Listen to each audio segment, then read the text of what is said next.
So welcome back to my channel friends. आज की video में हम लेके आए ट्रांसफॉर्मेशन टॉपिक। ट्रांसफॉर्मेशन बहुत ही इंपॉर्टेंट टॉपिक है किसी भी कॉम्पिटिटिव एग्जाम के लिए, और बेसिकली तो टीचिंग एग्जाम के लिए जितने भी हमारे टीचिंग एग्जाम है उनमें ट्रांसफॉर्मेशन के बहुत सारे क्वेश्चन आते हैं। कभी कभी 5-6 और कभी कभी 7-8 भी आप क्वेश्चन देख लेते हो ट्रांसफॉर्मेशन के। और ये टॉपिक जो है सबसे ज़्यादा कन्फ्यूज करता है बच्चों को, और एक बच्चे ने रिक्वेस्ट भी की थी ट्रांसफॉर्मेशन के ऊपर भी वीडियो बननी चाहिए, तो इसलिए हम आज की ये वीडियो लेके आए हैं ट्रांसफॉर्मेशन के ऊपर। इसमें हम आपको बताने वाले क्या रूल्स रहते हैं चेंजमेंट करने के, simple to complex, complex to compound और वाइस वर्सा, क्या रूल्स रहते हैं ये सब हम इसमें बताने वाले हैं। तो ठीक है, हम आज की वीडियो को स्टार्ट करते हैं और अपने फर्स्ट टॉपिक पे चलते हैं कि सिंपल सेंटेंस क्या होते हैं। तो हमारे 3 तरह के सेंटेंसेस के टॉपिक आते हैं कि सिंपल टू कॉम्प्लेक्स चेंज करना है आपको, या कॉम्प्लेक्स को कंपाउंड में, या कंपाउंड को सिंपल में। तो हमें पता रहना चाहिए कि सिंपल को कैसे चेंज करते हैं और कंपाउंड को, और अपना कॉम्प्लेक्स को कैसे चेंज करते हैं। तो सबसे पहले हम आपको डेफिनेशन ही बता देते हैं सिंपल सेंटेंस क्या होता है। सिंपल सेंटेंस वो सेंटेंस होते हैं जिनमें हमारा वन इंडिपेंडेंट क्लोज होता है। ठीक है, एक ही मतलब सेंटेंस होता है हमारा, दो सेंटेंस नहीं होते। जैसे हमने एग्जांपल दिया है नीचे, he worked hard to pass the exam, एक ही हमारा पूरा सेंटेंस है, इसमें कोई और सेंटेंस नहीं जुड़ा है। तो इसका हमारा क्या होता है, ये होता है हमारा रूल, सब्जेक्ट प्लस वर्ब। एक सब्जेक्ट होता है, उसके बाद हमारी वर्ब आती है, बस यही इसमें चलता है सिंपल सेंटेंस में। तो अभी बेसिकली अब ये पढ़ लो कि ये ऐसे होता है। ये ज़्यादा आपको अच्छे से तब समझ में आएगा जब हम आपको एक्सरसाइज कराएंगे, उसमें हम और अच्छे से बताएंगे इन चीज़ों को। सेकंड चलते हैं, हम सेकंड बोलते हैं कॉम्प्लेक्स सेंटेंस। कॉम्प्लेक्स सेंटेंस कौन से सेंटेंस होते हैं? वो सेंटेंस होते हैं जिनमें वन हमारा मेन क्लोज होता है, जो अदर होता है वो क्या होता है, हमारा सबऑर्डिनेट क्लोज होता है। और इनको ज्वाइन करने का काम कौन करते हैं? ये वर्ड्स करते हैं जिन्हें हम कंजक्शन भी बोलते हैं। ठीक है, एग्जाम्पल देखो, जैसे ही वर्कड हार्ड, ये हमारा एक हो गया close, so that he could pass the exam, ये हमारा सेकंड क्लोज हो गया। ठीक है, तो जो ही वर्कड हार्ड जो है हमारा क्या है, ये हमारा मेन क्लोज है। फिर क्या है, he could pass the exam, ये क्या है, सबऑर्डिनेट क्लोज है जो कि डिपेंड है ही वर्कड हार्ड पे। ठीक है, और जो बीच में हमारा सो दैट है, ये हमारे कंजक्शंस हैं जिन्होंने इन दोनों क्लोज को जोड़ने का काम किया है। और अब हम अपने तीसरे टाइप पे चलते हैं, कंपाउंड सेंटेंस। कंपाउंड सेंटेंस क्या होते हैं? ये वो सेंटेंस होते हैं जिनके अंदर हमारे दो इंडिपेंडेंस क्लोज होते हैं। थोड़ा सा चेंजमेंट ये होता है, उसके अंदर भी हमारे दो क्लोज होते हैं, बट एक मेन क्लोज होता है, एक सबऑर्डिनेट क्लोज होता है। सबऑर्डिनेट क्लोज वो क्लोज होते हैं जो मेन क्लोज पे टोटली डिपेंड होते हैं अपने मीनिंग के लिए। जबकि कंपाउंड सेंटेंस में क्या होता है, हमारे दो इंडिपेंडेंस क्लोज होते हैं जो कि ज्वाइन किए जाते हैं by the help of conjunction, और कंजक्शन में हमारे लिमिटेड होते हैं, मतलब सभी कंजक्शन ही, ये कंजक्शन हमारे for, and, nor, but, no, or, yet, so, जिसको हम शॉर्टकट में फैन बॉयज भी बोल देते हैं याद करने के लिए। ठीक है, देखो हम एक बार एग्जांपल देखते हैं। ही वर्कड हार्ड, ये हमारा एक क्लोज हो गया, and he pass the exam. तो क्या ये टोटली अपने आप में इंडिपेंडेंस क्लोज है, एक दूसरे पर डिपेंडेंट नहीं है, और इनको एंड ने जोड़ दिया जो हमारा एक कंजक्शन है। ठीक है, तो और हम इसे अच्छे से एक्सरसाइज के थ्रू समझेंगे, हमने एक्सरसाइज भी लगाई है इसमें थोड़ी सी। चलते हैं नेक्स्ट पेज पे। नेक्स्ट पेज पे हमारा फर्स्ट क्वेश्चन बोलता है, ही worked hard and pass the exam. तो मैंने अभी अभी आपको बताया था थोड़ी देर पहले ही कि जो हमारा होता है कंपाउंड फैन बॉयज वाला, तो उसमें आता है एंड, फैन वॉइस का में ए आता है, वो एंड आता है। तो क्या हमारा सेंटेंस कंपाउंड में हो गया। हमें चेंज किस में करना है? सिंपल में चेंज करना है। सिंपल में क्या बोलता है, एक सब्जेक्ट और एक वर्ब होना चाहिए हमारे साथ, हमारे पास। ओके, तो हम चलते हैं, देखो देखते हैं हम, ही पास्ड हार्डली। ठीक है, ये बोल दिया ही पास्ड हार्डली, पर इसमें वर्ब की बात तो हो ही नहीं रही है, बस पास बता दिया और हार्डली कर दिया। लेकिन हमें सेंटेंस पूरा बनाना भी है ना, कि उसने मतलब बहुत हार्ड वर्क किया जिसकी वजह से वो पास कर लिया एग्जाम। इसमें उसके हार्ड वर्क की बात ही नहीं आ रही, तो ये तो हमारा नहीं हो सकता। डी। सी पे चलते हैं। सी बोलता है, by working hard he pass the exam, ये हो सकता है, यहाँ पे उसके हार्ड वर्क के बारे में बात हो रही है, और यहाँ पे उसने एग्जाम भी पास कर लिया हार्ड वर्क से। बी देखते हैं एक बार। बी बोल रहा है, ही वर्कड हार्ड फॉर पासिंग, तो उसने हार्ड वर्क किया और पास कर लिया। पास तो कर लिया, पर एग्जाम की तो बात ही नहीं हो रही है, इसलिए सेंटेंस भी हमारा पे गलत हो जाएगा, एग्जाम भी आना चाहिए। और फर्स्ट बोलता है, वर्क हार्ड ही पास्ड, अगेन यहाँ पे भी वर्क की बात हो रही है, यहाँ पे एग्जाम की बात हो रही नहीं है। क्या पास किया ये तो बता ही नहीं रहे, ही पास्ड बस ये दिखा रहे हैं। लेकिन यहाँ पे हमें जो सेंटेंस है उसमें साफ साफ दिया क्या है कि उसने क्या किया, पास किया एग्जाम, तो एग्जाम भी आना चाहिए हमारा चेंजमेंट में। अब देखो सी वाला ही हमारा करेक्ट होगा। क्यों चेंज करेक्ट होगा? ही पास्ड आ गया, जैसे हमारा रूल है सब्जेक्ट प्लस वर्ब वाला, तो सब्जेक्ट भी है वर्ब भी है।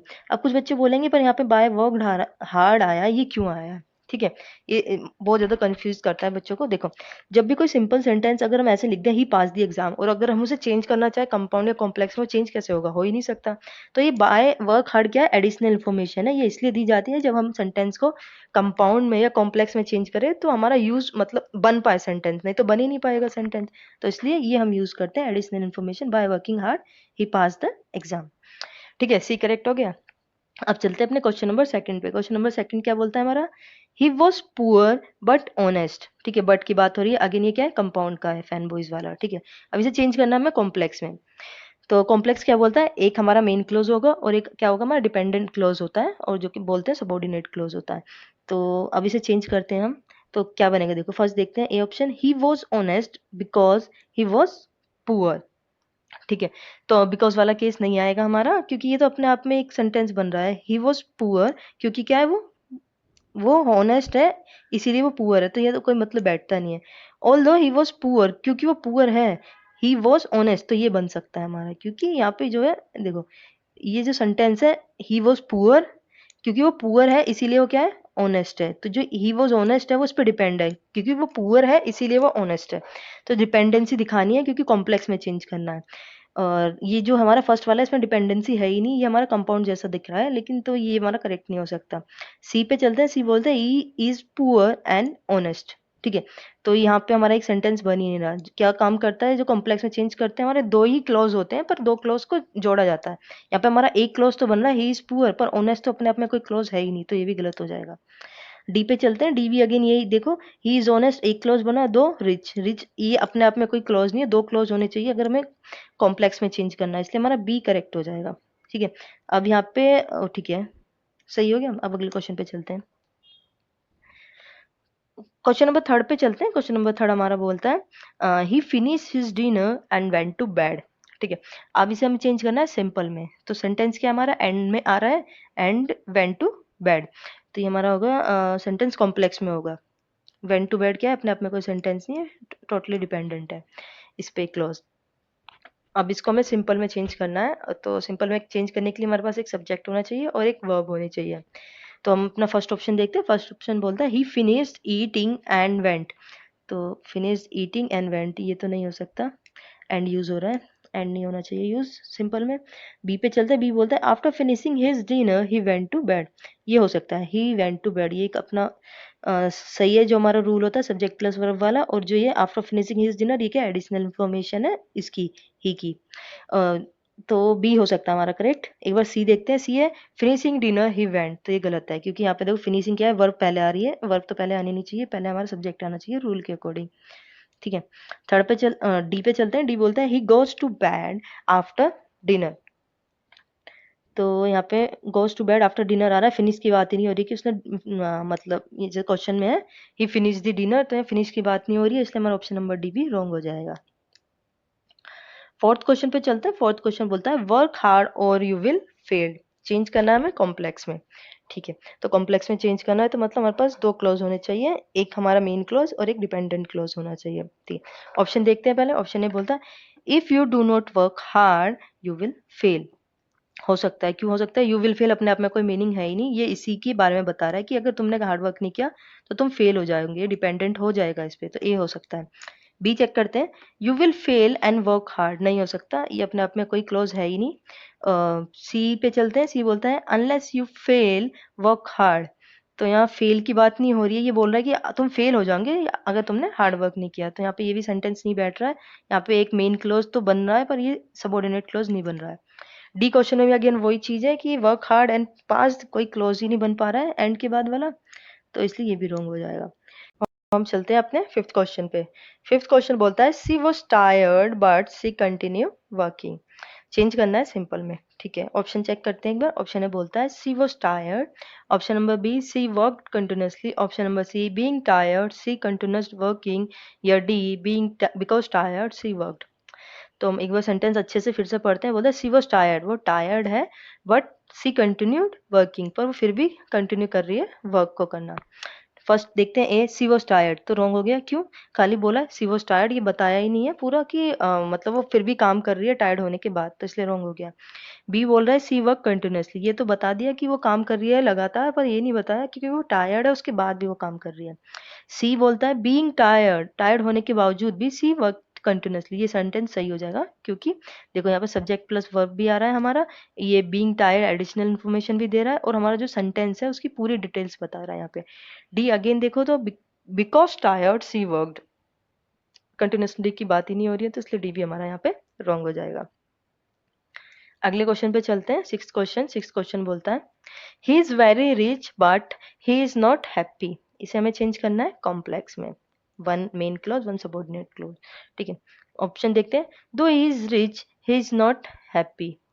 सेकंड देखो, he is rich and happy, he is not rich but happy. और डी बोलता है he is not happy because rich. तो करेक्ट क्या होगा? ये तो इजीली आपको समझ में आ ही गया होगा, ऑप्शन नंबर ए करेक्ट होगा। ही इज रिच हमारा क्या हो गया? एक क्लॉज हो गया मेन क्लॉज, और ही इज नॉट हैप्पी ये हमारा क्या हो गया? सबऑर्डिनेट क्लॉज हो गया। ठीक है, तो इसलिए हमारा ऑप्शन एक करेक्ट हो जाएगा। बी में देखो, बी में हमारे कोई सबऑर्डिनेट क्लॉज नहीं है, ही इज रिच सही है एंड हैप्पी दिखा दिया डायरेक्ट, तो सबऑर्डिनेट क्लॉज तो यहाँ पे है नहीं हमारा कोई। सी में भी अगेन यही वाला केस है, he is not rich but happy. ठीक है, ये भी अगेन हमें कॉम्प्लेक्स में चेंज करना है, सबऑर्डिनेट क्लॉज वाला क्लॉज आ ही नहीं रहा है इसके अंदर। और डी में भी हमारा सेम चीज है, like he is not happy because rich. तो ये तो सेंटेंस का मीनिंग ही चेंज हो गया। ये बोल रहा है वो खुशी नहीं है क्योंकि वो रिच है, बट यहाँ पे ये बात नहीं हो रही है, बात ये हो रही है कि वो रिच है पर उसके बावजूद भी हैप्पी नहीं है। तो डी भी हमारा रॉन्ग हो जाएगा। सेवंथ क्वेश्चन पे चलते हैं। सेवंथ क्वेश्चन बोलता है he open the box and took out the money. ठीक है, चेंज करना है हमें सिंपल में। ऑप्शन देखते हैं। Option A open the box he took out the money, तो ए हो सकता है हमारा, सही है, ए हो सकता है। बी देखते हैं फिर भी। बी बोलता है ही ओपनड एंड टुक, तो ये पूरा मतलब एक्सप्लेनेशन नहीं कर रहा है, मनी के बारे में यूज नहीं हुआ है यहाँ पे, तो इसलिए बी तो रॉन्ग होगा हमारा पक्का। सी पे चलते हैं। सी बोलता है he took out the box with money. ठीक है, तो ये बोल रहे हैं उन्होंने बॉक्स निकाला विद मनी, पर हमें चेंज करना है सिंपल में। तो ओपन द बॉक्स, तो यहाँ पे ओपन के बारे में बात नहीं हो रही है, तो सी भी हमारा रॉन्ग है। हमने बॉक्स को ओपन किया है, पर यहाँ पे क्या है लिखा है, he took out the box with money. उसने ये लिखा है कि उसने बॉक्स निकाला, पैसों से भरा, पर ये नहीं दिखाया कि उसने बॉक्स को ओपन किया तब उसमें पैसा निकला। ठीक है, तो बी भी सी भी रॉन्ग हो जाएगा। डी पे चलते हैं। डी बोलता है ही ओपनड एंड टेक मनी, तो बॉक्स की बात ही नहीं हो रही है, डी भी रॉन्ग हो जाएगा। ऑप्शन नंबर ए हमारा यहाँ पे करेक्ट हो जाएगा। ठीक है, 8 पे चलते हैं। 8 क्वेश्चन बोलता है यू मस्ट स्टडी हार्ड और यू विल फेल। किस में चेंज करना है? सिंपल में चेंज करना है। ठीक है, ए स्टडी हार्ड टू फेल, तो रॉन्ग हो जाएगा। स्टडी हार्ड टू फेल तो मीनिंग ही गलत हो गया, तो इसलिए रॉन्ग हो जाएगा। ये बोल रहा है कि आपको वर्क हार्ड या स्टडी हार्ड करना है, नहीं तो आप फेल हो जाएंगे, और ये बोल रहा है स्टडी हार्ड टू फेल, तो ये मतलब गलत है यहाँ पे। और यहाँ पे आपको देखो, देखें तो स्टडी जो है डायरेक्ट हमारा वर्ब है, वर्ब से स्टार्ट नहीं होना चाहिए। रूल के अकॉर्डिंग हमारा किससे होना चाहिए? सब्जेक्ट से स्टार्ट होना चाहिए। बी पे चलते हैं। बी बोलता है to fall out you must study, ये भी गलत हो जाएगा, टू से स्टार्ट हो रहा है, अगेन सब्जेक्ट नहीं है इसमें। ये देखो अगला, फिर अगला सी देखो। सी बोल रहा है without studying hard you will fail, ये हो सकता है। यू भी आ रहा है, यू हमारा क्या सब्जेक्ट है, विल फेल जो है हमारी वर्ब हो जाएगी, और यू विल स्टडी हार्ड, तो ये क्या हो जाएगा हमारा? एडिशनल इन्फॉर्मेशन हो जाएगी। तो ऑप्शन नंबर सी हमारा यहाँ पे करेक्ट हो जाएगा 8 का। और ठीक है, अगले क्वेश्चन पे चलते हैं अपने। अगला क्वेश्चन है 9th क्वेश्चन। 9th क्वेश्चन बोलता है he show the snake and ran away. इसे भी अगेन हमें सिंपल में चेंज करना है। देखते हैं option. Seeing the snake he rain away, तो ऑप्शन नंबर ए ही यहाँ पर हमारा करेक्ट हो जाएगा। सी द स्नेक क्या एडिशनल फॉर्मेशन, ही हमारा वर्ब हो गया, और रेन अवे हमारा क्या हो गया? रैन, सॉरी अवे नहीं होगा, रैन हमारा क्या हो गया? वर्ब हो गया, तो करेक्ट फॉर्मेशन है। बी अगेन देखो, कोई इसमें सबऑर्डिनेट क्लॉज वाली बात है। ही सो अन रन, यहाँ पे देखो एंड यूज हो रहा है, एंड यूज नहीं होता है मोस्टली हमारे सिंपल सेंटेंस में। सी देखो रैन अवे, रैन से स्टार्ट हो गया, वर्ब से स्टार्ट ही नहीं होगा, ये भी इसलिए रॉन्ग हो गया। डी को देखो he saw it and he ran, यहाँ पे तो स्नेक की बात ही नहीं हो रही है, तो ये कैसे सही होगा? बी में भी स्नेक की बात नहीं हो रही है, इसलिए बी भी रॉन्ग ही होगा। 10th पे देखो, 10th बोलता है he is guilty and he must be punished. ठीक है, अब देखो बिकॉज ही इज गिल्टी हमें चेंज करना है कॉम्प्लेक्स में, तो देखते हैं option A because he is guilty he must be punished, तो ये हो सकता है क्योंकि देखो ही इज गिल्टी, क्योंकि वो गिल्टी है, ही मस्ट बी पनिश्ड, जो ही मस्ट बी पनिश को हम अकेला एकदम पढ़ेंगे क्लोज को, तो उसको अपने आप में कोई मतलब है नहीं, लेकिन हम पूरा पढ़ेंगे ही इज गिल्टी, वो गुनहगार था इसलिए उसे पनिश किया गया, तो ये हमारा एक मतलब बनता है पूरे सेंटेंस का। और बिकॉज यूज कर सकते हैं हम मतलब सिंपल टू कॉम्प्लेक्स में चेंज करने के लिए। और वैसे तो इस कॉम्प्लेक्स में है नहीं, ये हमारा सिंपल में है नहीं, कंपाउंड में है सेंटेंस, और इसको हमने कॉम्प्लेक्स में चेंज किया, तो ए हमारा करेक्ट हो जाएगा। बी देखते हैं, बी ऑप्शन बोलता है he is punished fan guilty. ठीक है, तो ये हमारा रॉन्ग हो गया, क्योंकि यहाँ बात हो रही है ही इज पनिश्ड, और इसमें हमारा कोई क्लॉज ही नहीं है, एक ही क्लॉज है जो जुड़ा हो, मतलब सबऑर्डिनेट क्लॉज को हमें मेन क्लॉज से जोड़ना होता है, वो तो कहीं क्लॉज ही नहीं आ रहा सेकंड हमारा। सी में देखो, if he is guilty punished him. ठीक है, तो यहाँ बात हो रही है कि if he is guilty, he is guilty हो गया, ठीक है, पनिश्ड हिम, पनिश्ड हिम अपने आप में कोई क्लॉज है नहीं, एक क्लॉज बनना चाहिए सेकंड भी। डी अगेन देखते हैं, डी बोलता है he must be punished and guilty, तो एंड गिल्टी अपने आप में कोई क्लॉज है नहीं जिसे हम एंड से जोड़ दे, तो इसलिए ये भी रॉन्ग हो जाएगा, ए करेक्ट हो जाएगा। चलते अपने 11th क्वेश्चन पे। 11th क्वेश्चन हमारा बोलता है she cooked food and serve it hot. ये हमें चेंज करना है सिंपल में। ए देखते हैं, ए ऑप्शन बोलता है सी कुक्ड एंड सर्व्ड, नहीं, हॉट की बात ही नहीं हुई है, कि फूड की भी बात नहीं हो रही है ना, यहाँ पे सर्व कैसे करना है, हॉट करना है, ये भी बात नहीं हो रही, तो ये रॉन्ग हो जाएगा। बी बोलता है cooking food she serve it hot. ठीक है, ये हो सकता है, और उसके बाद फिर भी हम सी ऑप्शन देख लेते हैं अपना। सी ऑप्शन बोलता है cooked and serve food hot, ये तो रॉन्ग हो गया, क्योंकि कुक डायरेक्ट कैसे यूज कर लिया, हमें पहले सब्जेक्ट चाहिए, कुक तो हमारा एक वर्ब हो गया। तो अब चलते हैं डी पे। डी बोलता है सी सर्व्स फूड व्हेन कुक्ड, उसने सर्व किया फूड जब वो कुक्ड हो गया, पर यहाँ मतलब कैसा सर्व किया वो तो बताया नहीं, हॉट सर्व करने की बात हो रही थी, तो डी भी हो गया, सी करेक्ट हो गया, इसमें सारी इन्फॉर्मेशन है, cooking food she serve it hot, तो इसमें सारी इन्फॉर्मेशन है और करेक्ट फॉर्मेशन भी है सब्जेक्ट प्लस वर्ब का, तो बी करेक्ट होगा। तो अपने 12th क्वेश्चन पे चलते हैं। 12th क्वेश्चन बोलता है ओबे मी और लीव द रूम, इसे हमें चेंज करना है कॉम्प्लेक्स में। ठीक है, कोई दिक्कत नहीं है, रूल तो आपको पता ही है, एक मेन क्लोज होगा, एक सबऑर्डिनेट क्लोज होगा कॉम्प्लेक्स में चेंज करने के लिए। तो ऑप्शन नंबर एक देखते हैं, ए बोलता है if you do not obey me leave the room, तो हो सकता है, क्योंकि देखो लीव द रूम अपने आप में कोई मीनिंग नहीं है, if you do not obey मी ये हो सकता है एक मीनिंग है जिसका ये सबऑर्डिनेट हो सकता है लीव द रूम, तो ए हो सकता है। फिर भी बी देखते हैं, बी बोलता है leave the room to obey मी, तो लीव द रूम भी हो सकता है, और टू ओबे मी ये होना चाहिए, और टू ओबे मी होना चाहिए। और दूसरी बात देखो, तो कॉम्प्लेक्स में हमारे दो क्लोजेज होने चाहिए, यहाँ क्लोजेज ही नहीं है, दो एक ही क्लोज है। सी देखो, सी बोलता है व्हेन यू ओबे लीव, इसमें देखो ओबे हो की बात तो हो रही है, लेकिन लीव द रूम की बात हो ही नहीं रही है, तो इसलिए रॉन्ग हो जाएगा, रूम तो लीव करना है। डी देखो, डी बोलता है do not obey and go, तो यहाँ पे तो बिल्कुल ही अलग बात हो रही है, ओबे की बात हो रही है और लीव की बात हो ही नहीं रही है रूम को, अगेन ये भी इसलिए रॉन्ग हो जाएगा। 13 पे चलते हैं। 13 बोलता है he failed because he was careless, इसे चेंज करना है कंपाउंड में, तो अब बात आ रही है हमारी कंपाउंड की। ठीक है, तो कंपाउंड का रूल तो अभी एक भी क्वेश्चन नहीं आया था कंपाउंड में चेंज करने का, फर्स्ट आया फैन बॉयज वाला है, कि हमारे दो इंडिपेंडेंट क्लोज है जिन्हें हमें किसे फैन बॉयज लाइक हमारे कोऑर्डिनेट कंजक्शन से ज्वाइन करना है। ठीक है, तो देखते हैं, ये बोल रहा है he failed because he was careless. ठीक है, कोई दिक्कत नहीं है, अब इसको चेंज करते हैं कंपाउंड में। तो ए देखते हैं, ए बोलता है he was careless and he failed, तो हो सकता है ये देखो अपने आप में मेन क्लोज है, ही वॉज केयरलेस और ही फेल्ड, वो फेल हो गया, और जोड़ा किससे, एंड से, एंड क्या है हमारा फैन बॉयज में ए वाला, तो ए एंड से, तो ये ए हो सकता है। बी देखते हैं, बी बोलता है he failed and was careless, तो वॉज क्यों आ गया भाई यहाँ पे एंड के बाद, वर्ब क्यों दे दी डायरेक्ट आपने, ही देना चाहिए था, सीधा केयरलेस देना चाहिए, तो ये रॉन्ग हो गया हमारा। सी पे चलते हैं, सी बोलते हैं केयरलेसनेस वॉज फेलियर, तो यहाँ तो दो क्लोज की बात ही नहीं हो रही, इसलिए रॉन्ग हो जाएगा, और क्योंकि बीच में कोई ज्वाइन भी नहीं है जो कोऑर्डिनेट कंजक्शन ज्वाइन कर रहा है दो क्लोजेस को। डी बोलता है ही फेल्ड बट केयरलेस, तो ये हो सकता है, पर डायरेक्ट इन्होंने केयरलेस क्यों लिया है, क्योंकि केयरलेस तो अपने आप में कोई मेन क्लोज बन ही नहीं सकता, तो इसलिए ये भी रॉन्ग हो जाएगा, ऑप्शन नंबर ए करेक्ट हो जाएगा। 14 क्वेश्चन पे चलते हैं। 14 क्वेश्चन बोलता है though he is old he is strong, again इसको हमें किस में चेंज करना है, कंपाउंड में चेंज करना है। तो ठीक है, एक तो हमारा ये क्लोज बन जाएगा ही इज ओल्ड और ही इज स्ट्रॉन्ग, ये हमारे दो मेन क्लोज बन सकते हैं, इनको हम जोड़ सकते हैं एंड से। तो 14 का फर्स्ट बोलता है हमारा he is old and strong, तो नहीं हो सकता, बिल्कुल नहीं हो सकता, क्योंकि एंड के बाद हमने सीधा स्ट्रॉन्ग दे दिया, और स्ट्रॉन्ग का अपने आप में कोई मतलब है नहीं। सेकंड देखते हैं, सेकंड बोलता है हमारा, मतलब बी ऑप्शन बोलता है he is old the strong. ठीक है, सी बोलता है ही इज ओल्ड दो स्ट्रॉन्ग। डी बोलता है he is not old but strong. तो डी तो इसलिए रॉन्ग होंगे, बोल रहे कि वो ओल्ड ही नहीं है, पर बात तो हो रही है कि वो ओल्ड है। सी में देखो, सी में दो से हमें सेंटेंस को जोड़ा गया है, जबकि दो तो फैन बॉयज में आता ही नहीं है, तो दो तो नहीं हो सकता हमारा जब कंपाउंड में चेंज की बात हो रही है।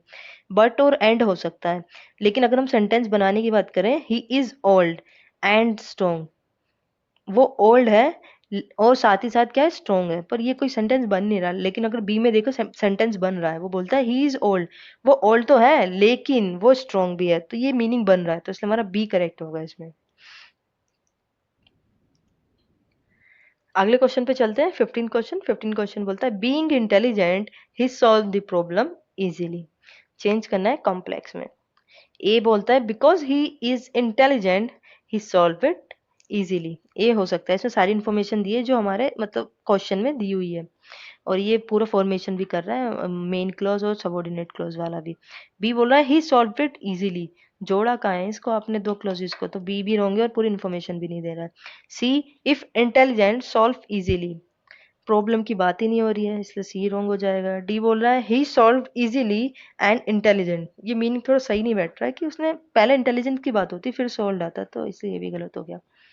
16 क्वेश्चन पे चल रहे हैं। 16 क्वेश्चन बोलता है after completed the work he went home. Change करना है कंपाउंड में।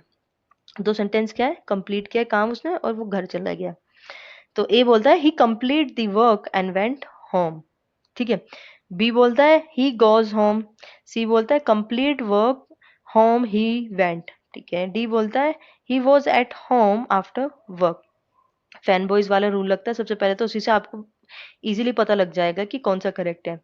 और फैन बॉय में ए का एंड है, एंड इसी में यूज हो रहा है और किसी में भी यूज नहीं हो रहा, और बी हमारी पूरी इन्फॉर्मेशन नहीं दे रहा है, ही गोज होम, और कंप्लीट वर्क की बात ही नहीं हो रही है। कंप्लीट वर्क वेंट ही होम, होम क्यों लाए हो आप, पहले पहले ही वेंट होम आना चाहिए, ये गलत ही फॉर्मेशन है पहली बात तो।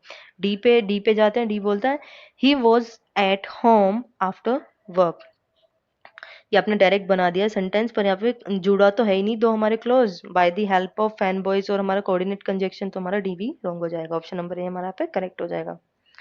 17 क्वेश्चन पे चलते हैं। 17 क्वेश्चन बोलता है if you do not work hard you will fail. इसको हमें चेंज करना है अगेन कंपाउंड में। तो पहली बात हो रही है हमारी वर्क हार्ड की, और फिर बात हो रही है फेलियर की। अगर आप इसे मतलब ऐसे कर दोगे ना कि दो सेंटेंस है, इन दोनों को जोड़ के बनाना, तो इसमें थोड़ा इजी बैठता है आपको। देखते हैं, फर्स्ट देखते हैं, वर्क हार्ड और यू विल फेल हो सकता है, और से जो हो रहा है, ओ वी जो है बॉयज का, ओ से ओ आर बनता है हमारा, और तो ए हो सकता है। बी देखते हैं, do not fail and work hard, ठीक है। सी बोलता है you fail due to laziness, और डी बोलता है वर्क एंड पास। तो डी तो देखो बिल्कुल रॉन्ग हो जाएगा, दो हमारे सब्जेक्ट वो हमारे क्लोज बन ही नहीं रहे हैं, और वर्क एंड पास बोल दिया, कुछ पूरा मीनिंग ही नहीं बताया, वर्क हार्ड करना है और फेल या पास कैसे, तो ये तो बिल्कुल गलत है। सी को देखो, सी बोलता है you fail due to laziness, laziness की तो बात ही नहीं हो रही है, कहाँ से आ गया, तो ये सी भी रॉन्ग हो जाएगा हमारा बिल्कुल। बी की बात करें, बी बोलता है do not fail and work hard, ये उल्टा कर दिया इन्होंने सेंटेंस को, बच्चे घूम जाते हैं ऐसे क्वेश्चनों में। इन्होंने पहले बोला है कि if you do not work hard, आपने अगर हार्ड वर्क नहीं किया तुम फेल हो जाओगे, लेकिन जो सेंटेंस है इसमें क्या बोला है कि अगर आप तुम फेल हो गए ना, डू नॉट फेल, तुम्हें फेल नहीं होना है और क्या करना है, वर्क हार्ड करना है। सेंटेंस को घुमा दिया, घुमाने की बात नहीं की, सेंटेंस तो यही रहेगा, बस उसे चेंज करना है हमें कंपाउंड में, इसलिए हमारा बी भी रॉन्ग हो जाएगा, एक करेक्ट हो जाएगा। 18 क्वेश्चन पे चलते हैं। 18 क्वेश्चन हमारा बोलता है because she was tired she took rest. Change करना है कंपाउंड में, एलिमिनेशन करेंगे, she was tired she took rest, इनका मिला के हमें एक सेंटेंस बनाना है कंपाउंड का। ओके, कंपाउंड का फैन बॉयज याद रखना, एंड से जोड़ना है, तो एंड तो हमारा ए ऑप्शन में ही जुड़ रहा है, she was tired and took rest, and से जोड़ा हुआ है फैन बॉयज, तो ए ही करेक्ट हो जाएगा। बी देखते हैं, बी बोलता है सी रेस्ट एंड सी टायर्ड, तो अगेन इन्होंने सेंटेंस को घुमाया है, और एंड के बाद इज डायरेक्ट कैसे यूज हो गया, वर्ब यूज नहीं होता है, तो इसलिए बी तो हमारा हो जाएगा रॉन्ग। सी देखते हैं, सी बोलता है रेस्ट वॉज बिकॉज टायर्ड, फिर अगेन सेंटेंस को घुमाया, बिकॉज से जोड़ा इन्होंने, बिल्कुल गलत हो जाएगा, बिकॉज तो आता ही नहीं है कोऑर्डिनेट कंजक्शन के इस रूल के अंदर। डी देखो, डी बोलता है she is tired resting, again simple sentence वाला बनाया है इन्होंने, ये हम चेंज करना है कंपाउंड में, तो इसलिए रॉन्ग हो जाएगा। 19 पे चलते हैं। 9 बोलता है कि in spite of being late he was allowed, ठीक है, चेंज करना है, कॉम्प्लेक्स में चेंज करना है। ये देखते हैं, ये बोलता है though he was late he was allowed, हो सकता है बिल्कुल। ही वॉज अलाउड अपने आप में कोई मीनिंग नहीं है, वो लेट हुआ इसलिए उसको अलाउड किया उसके बाद भी, तो इसकी हमें और मीनिंग बता रहा है, मीन्स लाइक ये सबऑर्डिनेट क्लोज है, तो ऑप्शन नंबर ए करेक्ट हो सकता है। बी देखते हैं, बी बोलते हैं he was late and allowed, नहीं हो सकता है, रॉन्ग है बिल्कुल। कंपाउंड को एक बार को हो सकता था, पर हमें चेंज करना है कॉम्प्लेक्स में, तो नहीं हो सकता। सी देखते हैं, सी बोलता है ही वॉज नॉट अर्ली, दो क्लोज ही नहीं यूज हो रहे हैं और अर्ली की बात हो रही है, यहाँ पे लेट की बात हो रही है, तो लेट यूज करना चाहिए। और यहाँ पे ये भी बात नहीं हो रही है कि वो उसको एंट्री नहीं मिली उसके बाद, तो सेंटेंस ही पूरी इन्फॉर्मेशन नहीं दे रहा है, इसलिए भी रॉन्ग है। डी की बात करें, डी बोलता है दो अलाउड ई वॉज लेट, तो दो अलाउड तो ठीक है, ई वॉज लेट अलाउड तो ठीक है, ये हमारा गलत इसलिए होगा क्योंकि यहाँ पे क्या यूज हुआ है, दो अलाउड, अलाउड की बात ही नहीं हो रही है, बीइंग लेट हो गया है वो, उसके बाद भी उसे अलाउड किया गया है, यहाँ पे पूरे सेंटेंस को घुमा दिया गया है, बोलो दो अलाउड ई वॉज लेट, ये हमारा एक क्लोज बनता है, जबकि हमें क्या करना है, दो क्लोज बनाने हैं, जिसमें वन क्या है, सबॉर्डिनेट क्लोज होगा कॉम्प्लेक्स में चेंज करने के लिए, इसलिए ऑप्शन नंबर बी डी हमारा रॉन्ग हो जाएगा। 20th क्वेश्चन पे चलते हैं। 20th क्वेश्चन बोलता है he was ill but he went to work, इसको हमें चेंज करना है कॉम्प्लेक्स के अंदर अगेन। ठीक है, ए देखते हैं, ए बोलते हैं दो he was ill he went to work, ठीक है, ई वॉज इल वो बीमार है, सही है, एक ही पूरा मीनिंग बता रहा है, ही वेंट टू वर्क, उसके बाद भी वो काम पे गया, तो वो काम पे गया मैं बोलूँ डायरेक्ट तो आपको नहीं समझ में आएगा, मतलब क्या मतलब, अगर ये बोलूँ कि वो बीमार था फिर भी वो काम पे गया, तो समझ में आ रहा है, तो ये फर्स्ट क्लॉज सेकंड क्लॉज और ये हमारा सबॉर्डिनेट हो जाएगा, तो ऑप्शन नंबर ए हमारा करेक्ट हो जाएगा। बी देखते हैं, बी बोलते हैं he worked due to illness, ये है कि उसने काम किया बीमारी के बाद, पर यहाँ पे तो क्वेश्चन क्या बोल रहा है कि वो काम, वो मतलब बीमार होने के बाद काम पे गया, तो यहाँ तो काम कर रहा है, तो ये गलत होएगा हमारा बी। सी बोलता है वर्किंग सिक ही वेंट, ये भी मतलब पूरा बता नहीं रहा है सेंटेंस का, इसलिए ऑप्शन नंबर सी भी रॉन्ग होएगा। डी बोल रहा है इलनेस मेड हिम वर्क, तो ये बात तो हो ही नहीं रही है, वो बोल रहे हैं कि वो बीमार था फिर भी काम पे गया, लेकिन ये क्या बोल रहा है डी ऑप्शन, कि इलनेस के ने उसको काम करने लायक बनाया या मेड हिम वर्क, तो ये भी हमारा रॉन्ग हो जाएगा, तो इसका ऑप्शन नंबर एक करेक्ट हो जाएगा हमारा बिल्कुल। और आज की वीडियो में इतना ही फ्रेंड्स, 20 क्वेश्चन ही लेके आए थे जिससे आपके डाउट क्लियर हो जाए, आपको कमेंट करके बताना है आप कि कितने सही थे और आपके कितना डाउट क्लियर हुआ है। अगर आपको किसी चीज़ में अभी भी डाउट है तो आप कमेंट बॉक्स में कमेंट करके बता सकते हो, हम एक और वीडियो बना देंगे इससे रिलेटेड, जो हमारे और भी रूल्स है ट्रांसफॉर्मेशन के उनसे रिलेटेड भी। तो आज की वीडियो में इतना ही, थैंक यू फॉर वॉचिंग।